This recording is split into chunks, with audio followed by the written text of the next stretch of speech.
Welcome to Vocal Tips in 10 with me, voice professional and your host, Amber Mogg Cathy. The show where every week you'll get actionable tips in vocal technique, artistry, health, and more, all in 10 minutes or less. Your best voice is just a tip away, so let's go. Hello, my lovely friends, and welcome to Vocal Tips in 10. I had a Vocal Pro Collective member reach out to me the other day. She's a singer herself and she's a vocal coach and a voice teacher herself.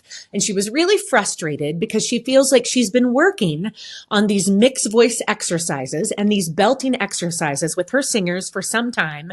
Some of them are getting it great. Some of them are struggling. And she was like, what's the deal? They've been working on this for weeks. So I thought, I need to get into this. This is what we're going to make. I think it's going to be a double podcast episode because I could literally have an Erase Your Break, which is the name of my mixed voice method and course. Little plug right there. I could have an Erase Your Break mixed voice podcast. Mixed voice is so multifaceted. There are also people out there who will say mixed voice isn't a thing. So I thought I want to get into it today. And I want to get into, in today's episode specifically, some of those foundational pieces that many singers like to jump over or don't even think about. They jump right into mixed voice exercises. And the word I hear all the time on so many videos that pop up on my Instagram is, you just need pharyngeal voice.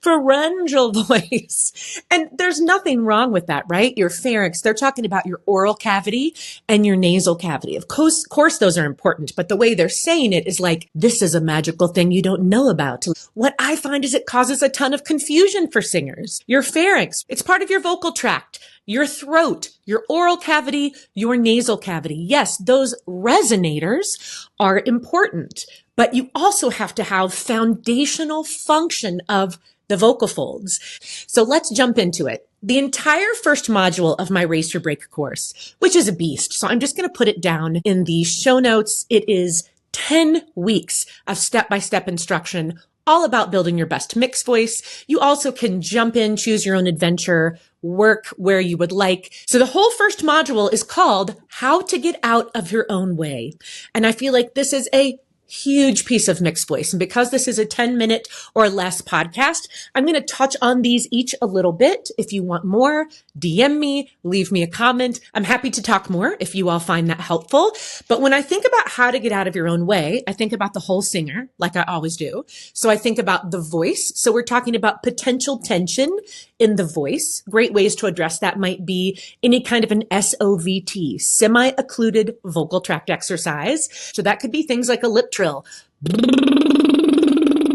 a raspberry, singing through a straw into water, singing through a small singing straw. There's loads of SOVTs. So I like to think about any tension you might be carrying at the vocal fold level. Then I work out and I look at, let's look at the body. Let's look at the tongue, the jaw, the neck, the shoulders, the body as a whole. If we are really holding and gripping and carrying tension in any of these places, it can really impact our singing. It can make things harder. So that's where we look at massage or targeted stretches to release tension in the jaw and the tongue.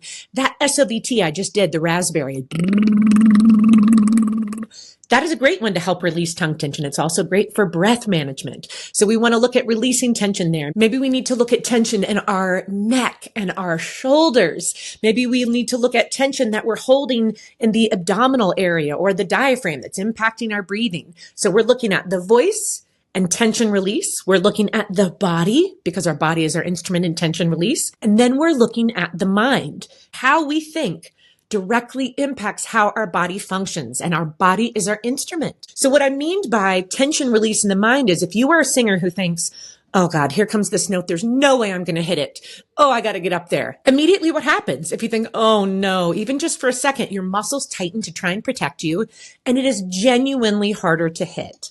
So that's things like looking at things that you're saying to yourself, conscious or unconscious. Working through those so you can talk to yourself more kindly. I love using tools like movement to kind of help the body override some of those unhelpful cues that the mind might be giving it due to some of our own mindset hangups. And so I'm talking about how to get out of our own way, tension release, voice, body, and mind quite quickly here. That can be a ton of work depending on where you are.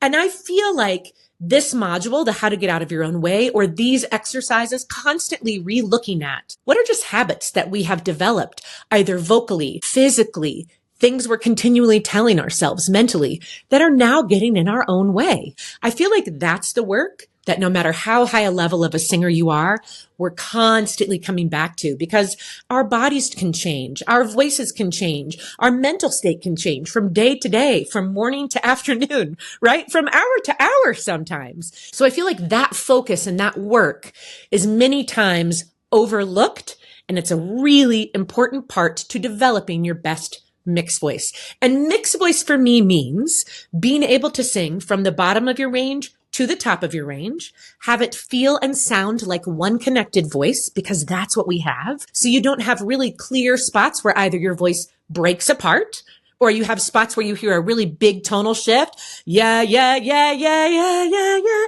So you can sound and feel like one connected voice.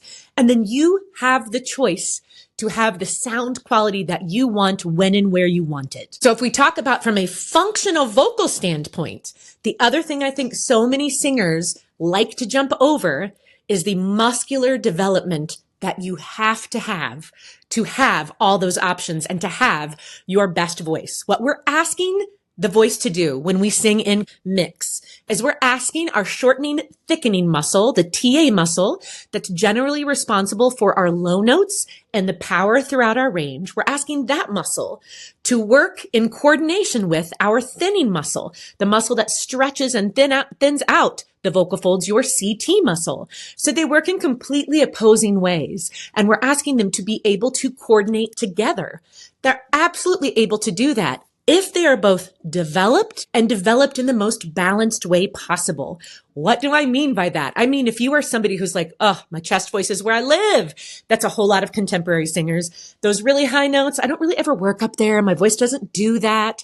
I don't love it. One, I promise you your voice can do that unless there's an issue going on and then you want some vocal rehabilitation or you want to have those vocal folds looked at. It probably doesn't feel great up there because you haven't worked it regularly. It's also really important to work that stretching, thinning muscle, not only to have good high notes, but to have more agility and flexibility throughout your entire voice. And two, if you want to take power higher, you have to have the muscle developed that allows your vocal folds to stretch so they can go higher. So if you have a really developed low end, you haven't worked a lot in your upper end, generally that singer has a good amount of power, let's say, but a pretty diminished range. They cap out quickly, so they're not able to stretch up to the notes they would like without skrelting, right? Screen belting, or just feeling uncomfortable or losing their voice the next day without doing a real squeeze and push. On the flip side, the singers that have these lovely, gorgeous, developed upper registers, many times, not always, for me, that is singers who have been trained more classically and they haven't done a lot of purposeful work in that low end, in that speech level, speech-like singing. They generally have nice range, nice agility, but they complain about lacking power. We want both of those, and you're always going to struggle with one or the other if we don't develop those foundational muscles. So really quickly, an exercise to help you with that low register if you don't feel as comfy there. I love to base it in speech. Let's think gum. Put it on a 5-note scale. Gum. And see how it's really speechy? Gum. Work that down as low as you can. Work it up as high as you can regularly. For upper register, I love vocal sirens. So a vocal siren is just like a fire truck, right? You can do it on an SOBT like that lip trill I did earlier. Woo! And I like to take baby versions of those sirens. We can do a sliding third. We can do a sliding fifth. I like to do sliding thirds. At least start there.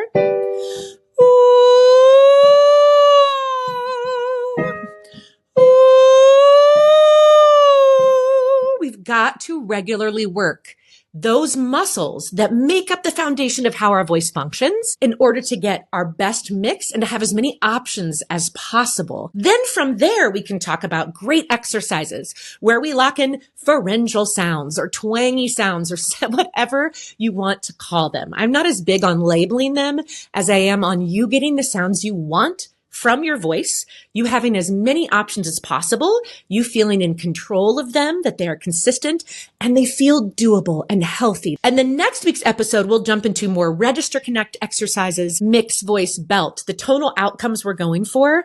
But I promise you guys, if you do the work on these foundational pieces, you're going to be so much happier. Like I said, I will put a link to my Erase Your Break course down in the show notes. And then if you've been here before, you know how much I love Vocal Pro. It is now called the Vocal Pro Collective instead of the Vocal Pro membership. And I'll do another episode on that. I'm already over my 10 minutes. It's just so much more than a membership, and it has been for a good long while now. It's a full vocal training ecosystem. If you are a member of that, you get the Erase Your Break course automatically as soon as you sign up. I'll put that all down in the show notes. I also have a free sing-along warm-up and one of my favorite mixed voice belt exercises that will be in the show notes too. Happy singing, everybody, and see you in next week's episode.